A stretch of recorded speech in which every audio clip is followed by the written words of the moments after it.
We're getting some news from Europe. Record-breaking heat continues to scorch most of the western part of the continent. Spain broke its June heat record and extreme temperatures are expected to move towards Germany by midweek. For more, let's go across to Thomas Sparrow, correspondent with our partner DW in Berlin. Thomas, good to see you. Give us a sense of what the situation's like in Europe and how are people dealing with this extreme heat? Well, it is very hot indeed, at least for European standards, with record-breaking temperatures for several European countries, especially for the month of June. Spain and Portugal surpassed the 40-degree mark. Germany is expected to have this Wednesday its hottest day of the year as well, getting close to the 40 degrees Celsius mark. And while these kind of temperatures might be common in other parts of the world, they haven't been that common here in Europe in the past. And this obviously means that authorities and citizens are trying to understand, are trying to also discuss what needs to be done to make sure that everyone is protected, especially with this extreme heat. At the same time, authorities are concerned about potential wildfires. Several countries have already registered the first wildfires. The same is the case for Germany. And at the same time, hospitals are on high alert because heat waves, extreme heat, is obviously something particularly dangerous for citizens, especially when they are in cities and when they are outdoors.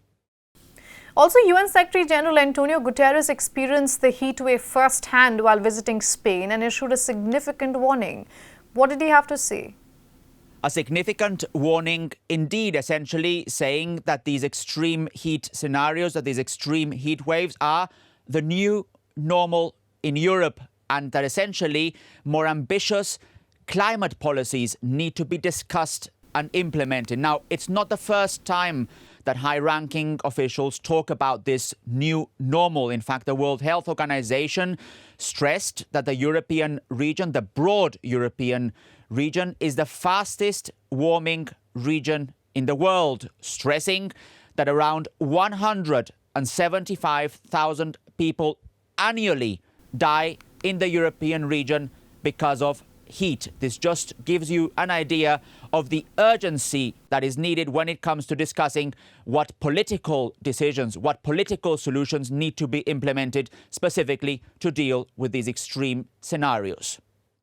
Right. Thomas, authorities are also discussing ways to mitigate the effects of heat waves, especially in cities which get unbearably hot due to dense development, concrete, a lack of greenery and rising temperatures. All very urban issues we're all facing. What are some of the solutions being discussed at the moment?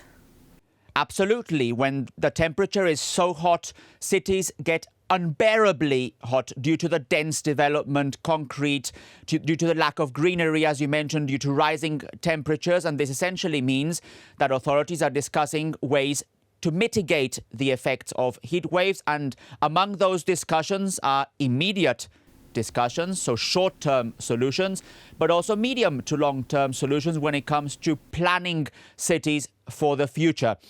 Early warning systems have become particularly important to alert citizens of the potential dangers of heat waves.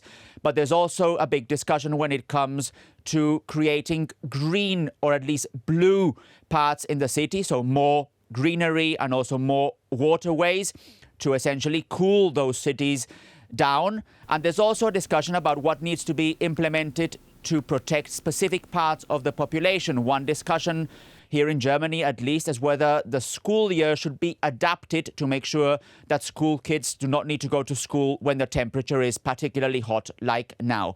Again, these are some of the discussions that are being carried out here in Europe. In other parts of the world, these kinds of temperatures are not necessarily unusual. But for Europe, as it prepares for this new normal, as experts are saying, all these discussions are becoming more and more important. All right, Thomas, thank you so much for all those details from Berlin.